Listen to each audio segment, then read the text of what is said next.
अच्छा बताओ, धीरे धीरे समय के साथ कौन खत्म हो रहा है? हाँ, तो आप बताओ, ये रेट ही तो है, concentration upon time that is rate, क्योंकि रेट का फार्मूला हमने जमाने पहले पढ़ रखा है, something divided by time that is rate, और concentration divided by time that is rate of reaction. समझ में आ रहा? हर पीली चीज सोना नहीं हो सकती, क्लियर है? लेकिन कंसंट्रेशन का चेंज टाइम के साथ है तो रेट ऑफ रिएक्शन होगा, और anything divided by time that is rate, but वो रेट ऑफ रिएक्शन नहीं है, क्लियर है? अच्छा, ये क्या हम नहीं लिख सकते, समय के साथ धीरे धीरे ये डिसअपियर हो रहा है और समय के साथ ये धीरे धीरे अपीयर हो रहा है, ये प्रतीत हो रहा है और ये धीरे धीरे ओझल हो रहा है। नहीं समझे? तो क्या लिखेंगे, D concentration of A upon D T. तो इसका नाम क्या रखते हैं, रेट ऑफ, हां, दिस अपीयरेंस, और या इसी को बोलते हैं रेट ऑफ, हां कंज्यूम लिख लो, ठीक है, खर्चा। अच्छा अच्छा, इसके रिस्पेक्ट में क्या लिखेंगे, plus D concentration B upon dt। क्या ये कौन सा रेट लिखा है, ये लिखा है रेट ऑफ, हाँ बताओ, अपीयरेंस, अपीयरेंस, या बताओ बेटा, very good, rate of formation.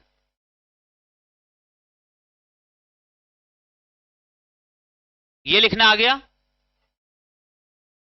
अच्छा एक बात तुम समझो, तुमको ये इस केमिस्ट्री में खाली प्रॉब्लम कहां होगी, जोड़ घटाने गुणा भाग में, बाकी आपको लगता नहीं, लिमिटेड फार्मूले हैं, लिमिटेड औसिफ सब सवाल हैं।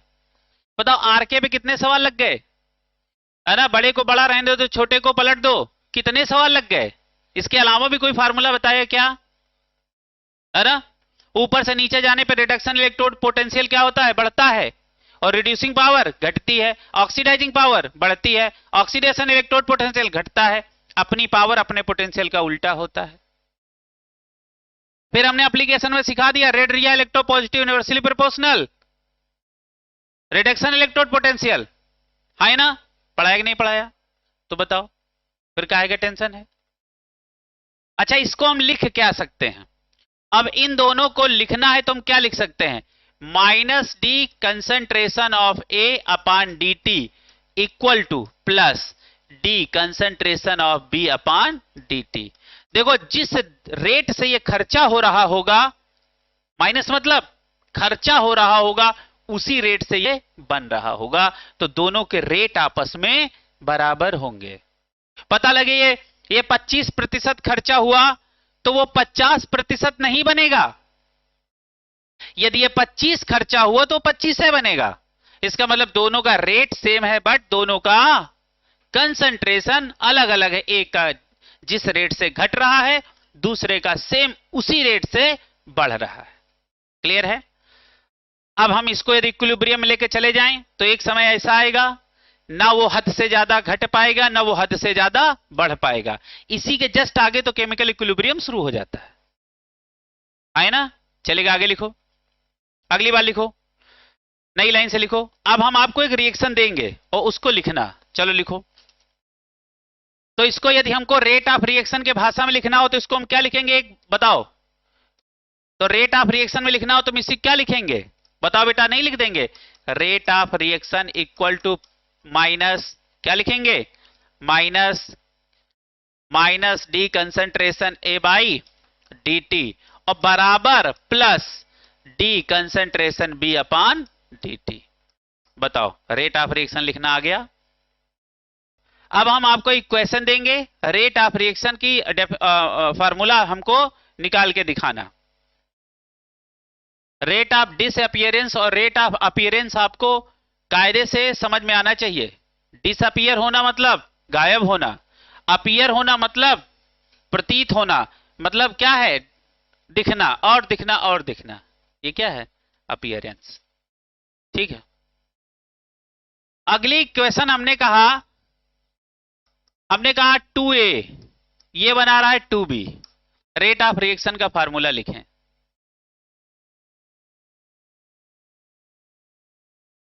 अच्छा चलो एक बार इसको हम बता देते हैं। देखो रेट ऑफ रिएक्शन का फार्मूला क्या होगा, जो स्टोसियोमेट्रिक कोफिशिएंट हो उसको 1 में लिख दिया करो, माइनस तो पहले लगा लिया, और स्टोसियोमेट्री को कहां लिखना है, 1 के रूप में, 1 जो भी हो, है ना।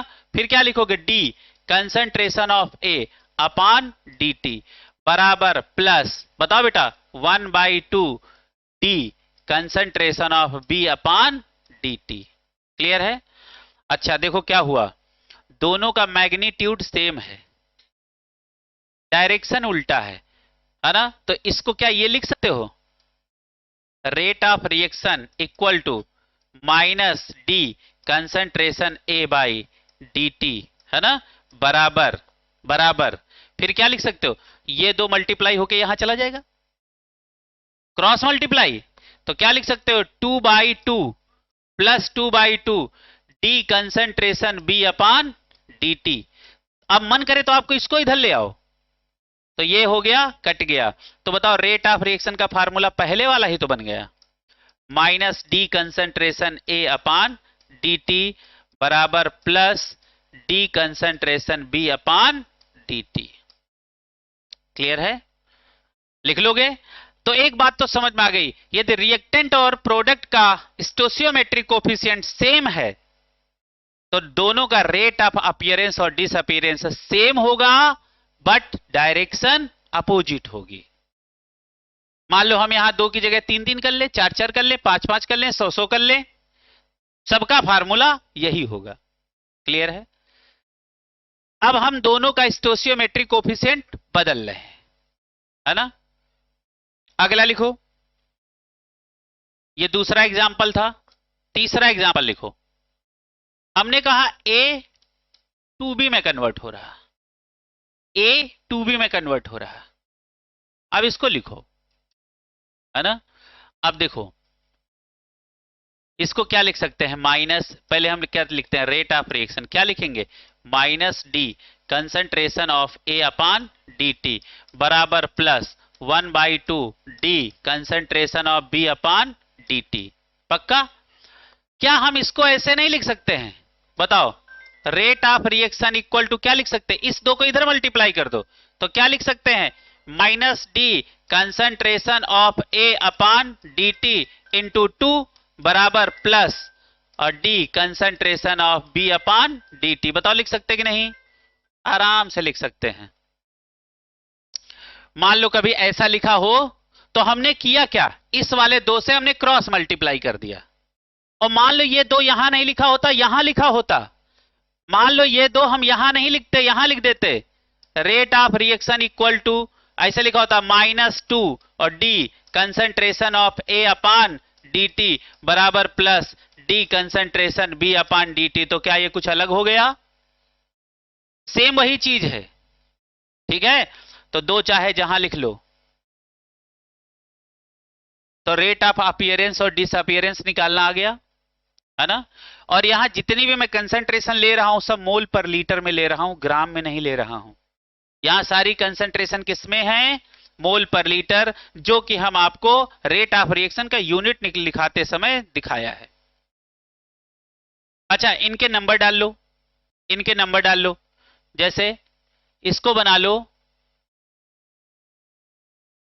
इसको बना लो एग्जाम्पल नंबर 1 बना लो, है ना बेटा,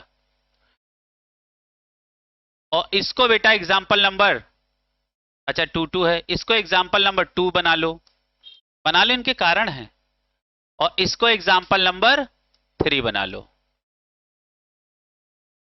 इनको लिखो 1 2 3 में लिखो, क्योंकि इन्हीं के हिसाब से हम क्या चेंज हुए वो लिखाएंगे नीचे। लिखो फ्रॉम एग्जाम्पल 1 एंड 2, अब 1 एंड 2 समझ रहे हो ना किसकी बात चल रही, हाँ लिखो from example 1 and 2 it is clear, it is clear if stoichiometry are same, if stoichiometry are same then rate of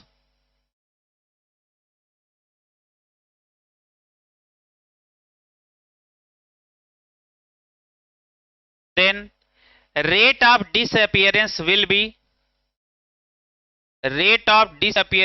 be same as rate of appearance है ना। तो जो हमने ये पॉइंट लिखाए हैं ना, इसके ऊपर एक छोटी सी हेडिंग बना लेना, रिजल्ट, कि हमने क्या रिजल्ट ऑब्जर्व किए हैं। ये जो हमने पॉइंट लिखाया है ना, इसी के ऊपर क्या लिख लो, रिजल्ट। और रिजल्ट में ये जो आपको लिखा है पहला रिजल्ट है। ये रिजल्ट में कौन सा रिजल्ट है, मतलब हमने 3 एग्जाम्पल पढ़े हैं तो उनके हमें क्या रिजल्ट मिले, ठीक है। दूसरा रिजल्ट देखो, लिखो फ्रॉम एग्जाम्पल 1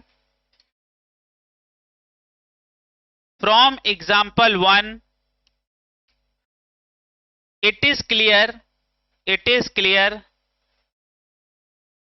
if स्टोशियोमेट्री की स्पेलिंग दे लेना, STOICHIO मेट्री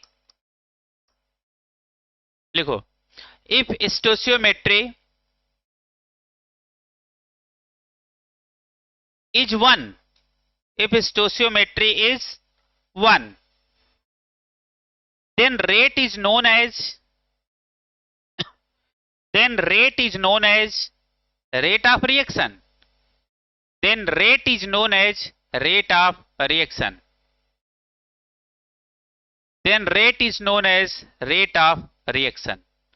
तीसरा पॉइंट रिजल्ट का लिखो, from example 2 and 3 it is clear, when stoichiometry is different, if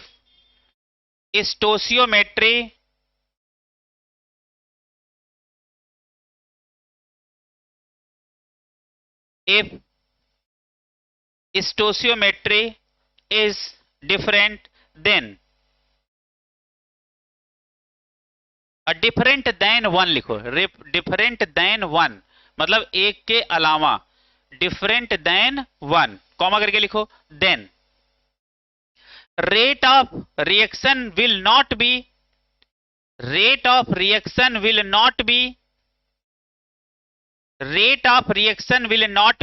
same as rate of disappearance और फॉर्मेशन, फॉर्मेशन मतलब अपीयरेंस। तब रेट ऑफ डिसअपियरेंस और अपीयरेंस क्या होगा, अलग अलग होगा, लेकिन ये कभी सेम नहीं होगा, ठीक है भैया।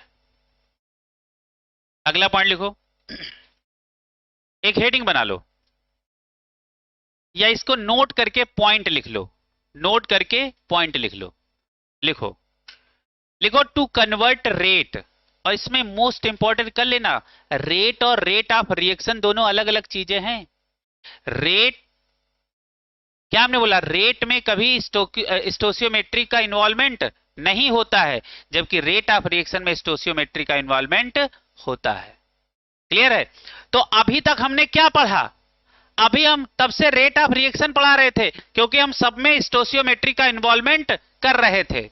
और यदि हम सबकी स्टोशियोमेट्री कोएफिशिएंट हटा दें तो वो रेट होगा, बट रेट ऑफ रिएक्शन वो नहीं होगा। तो नोट करके लिखो to convert rate into rate of reaction,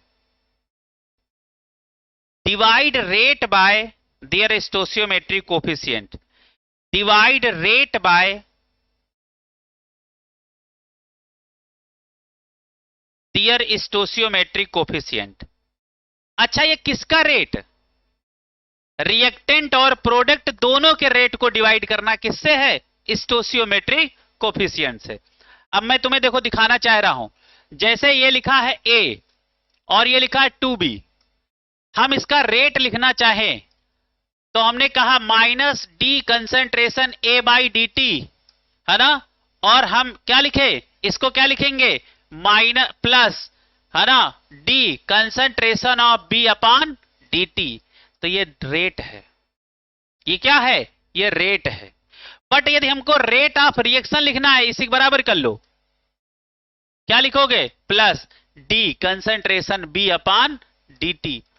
अब हमको इसका रेट ऑफ रिएक्शन लिखना है, तो क्या लिखेंगे? Minus D concentration of A upon dt और प्लस बराबर plus 1/2 D concentration of B upon dt। आपको बेसिक डिफरेंस समझ में आया? हमने क्या किया? रेट को रेट ऑफ रिएक्शन में कन्वर्ट किया, किससे? स्टोइचियोमेट्रिक कोफिशिएंट से डिवाइड करके। रेट और रेट ऑफ रिएक्शन में फर्क समझ गए, है ना? रेट और रेट किसमें? हाँ, इसमें एक दूसरे के इक्वल नहीं होंगे। मतलब रेट लेकिन ऐसे लिखा जाएगा। आप इसको ऐसे लिख सकते हो, इसको इसके बराबर कर लो, ऐसे रेट। और ये रेट किसका है? डिसअपियरेंस का, plus D concentration of B upon dt। मतलब दोनों के रेट अलग अलग हैं, बट प्लस दिखा रहा है फॉर्मेशन और माइनस दिखा रहा है क्या? डिसअपियरेंस, है ना? अच्छा, अब लिख लिया। अब हम आपको एक रिएक्शन लिख के दे रहे हैं, आप उसका रेट ऑफ रिएक्शन लिख के हमें दें। अब हमने एक अगला एग्जांपल लिया, N1A प्लस N2B, ये दे रहा है M1C प्लस M2D। इसका रेट ऑफ रिएक्शन हमें लिख के दिखाएं। रेट ऑफ रिएक्शन का रिप्रेजेंटेशन दिखाएं। हमने रेट ऑफ रिएक्शन पूछा, ना कि रेट पूछा। तो बताओ क्या लिखोगे बेटा? Rate of reaction equal to क्या होगा? बताओ, ये दोनों खर्चा हो रहे हैं, इनके दोनों में माइनस लगेगा, ये दोनों बन रहे हैं, इनके दोनों में प्लस लगेगा। तो कैसे लिखोगे? -1 अपान N1 D concentration of A upon dt, है ना? और फिर बराबर माइनस क्या लिखोगे? 1 upon N2 d concentration of B upon dt बराबर plus 1 upon M1 d concentration of C upon dt बराबर plus 1 upon N2 M2 d concentration of d upon dt। Clear है? ये लिख लो बेटा, लिखो above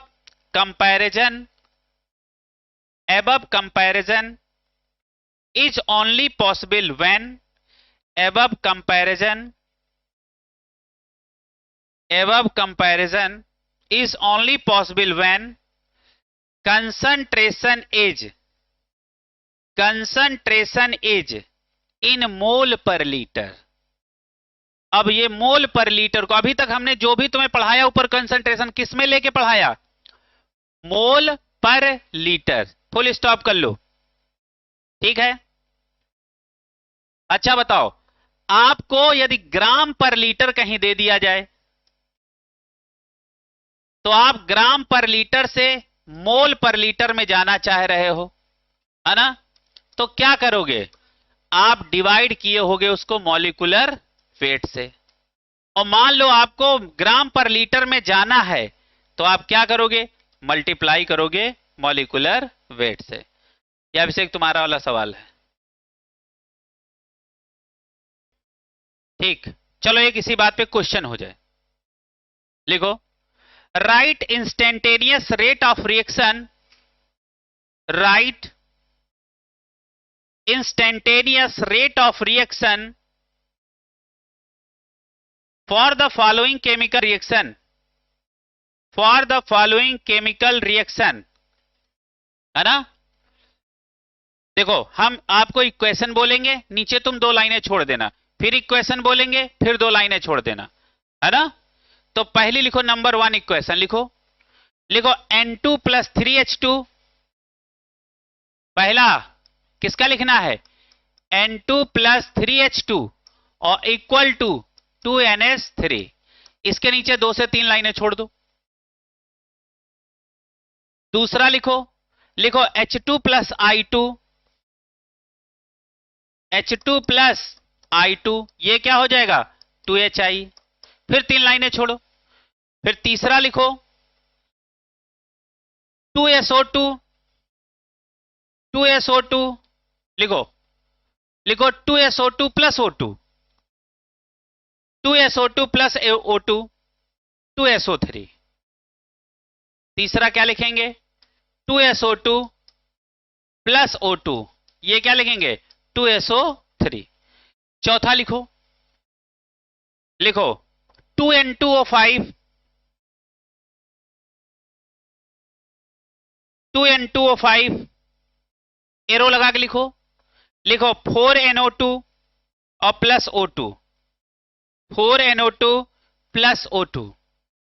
पांचवा लिखो, लिखो 4NH3, 4NH3 plus 5O2, 4NH3 plus 5O2 equal to 4NO और plus 6H2O plus 6H2O plus 6H2O। अब हम आपको एक रिएक्शन लिख के दिखा देते हैं, बाकी तुम्हारा HW क्लियर है। अब इसको हम लिख लें। अच्छा बताओ, इसका इंस्टेंटेनियस रेट ऑफ रिएक्शन क्या होगा, dx अपान dt, ये तो पढ़ाया है। तो क्या लिखेंगे, minus d concentration of N2 है ना, और अपान dt बराबर -1/3 d concentration of H2 upon dt बराबर plus 1/2 d concentration of NH3/dt, बाकी सब HW, बाकी सब HW। ठीक है भैया, बाकी सब क्या है HW। रिएक्शन लिखो, लिखो 2N2O5, 2N2O5 एरो लगा के लिखो 4NO2 plus O2, 4NO2 plus O2। if concentration of NO2 is, if concentration of NO2 is 5.2 into 10 की power -3 and time is 100 second,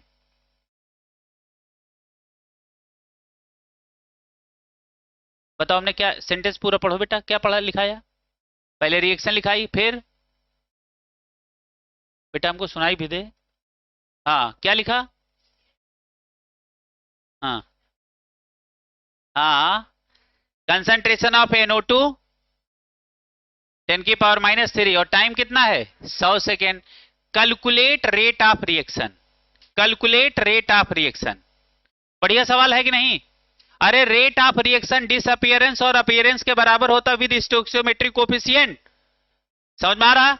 तो देखो इस सवाल को देखो, तुरंत लगाओ एकदम दन्ने से। कैसे लिखोगे, 2N2O5 ये क्या बना रहा 4NO2 और प्लस O2, यही बनाया।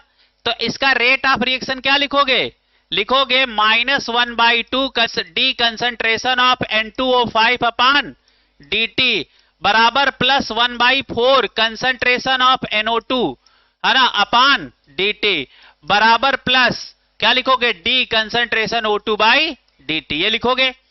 अब रेट ऑफ रिएक्शन के ये भी बराबर है, ये भी रेट ऑफ रिएक्शन के बराबर, ये भी रेट ऑफ रिएक्शन के बराबर, ये भी रेट ऑफ रिएक्शन के बराबर, सब रेट ऑफ रिएक्शन के बराबर ही तो हैं। तो बताओ रेट ऑफ रिएक्शन क्या हुआ, क्या लिखेंगे +1/4 और क्या लिखेंगे कंसंट्रेशन ऑफ NO2/dt। अब बताओ 1/4 कंसंट्रेशन 5 इंटू 10 की पावर -3 अपान 100, बताओ आंसर। 5 इंटू 10 की पावर -3 तो बोला 5.2, ये लो 5.2, कितना आया बताओ, कितना आया कैलकुलेट करके बताओ, इसको निकाल के सही से बताओ, सब लोग बताओ। देखो हमसे रेट ऑफ डिसअपीयरेंस पूछ लेता ये बता देते, रेट ऑफ अपीयरेंस पूछो ये बता दो, रेट ऑफ अपीयरेंस पूछो इसका ये बता दो, और रेट ऑफ रिएक्शन बता दे तो किसी की कंसंट्रेशन दे दे तो सब किसके बराबर है, रेट ऑफ रिएक्शन के। अच्छा बताओ रेट ऑफ रिएक्शन के बराबर है कि नहीं, ये बराबर है कि नहीं, ये बराबर है कि नहीं? इसका मतलब रेट ऑफ रिएक्शन के सब इंडिविजुअली बराबर हैं। क्लियर? कितना आ रहा? 13 पूरा पूरा। अच्छा, ये आ गया रेट ऑफ रिएक्शन। अच्छा, रेट ऑफ रिएक्शन की यूनिट क्या लिखोगे? मोल पर लीटर पर सेकेंड, क्योंकि टाइम हमने किस में दे रखा है? इसके आगे लिखो मोल पर लीटर पर सेकेंड। रेट ऑफ रिएक्शन कभी ऑर्डर ऑफ रिएक्शन पे डिपेंड नहीं करता है, जबकि रेट कांस्टेंट करता है। क्लियर है?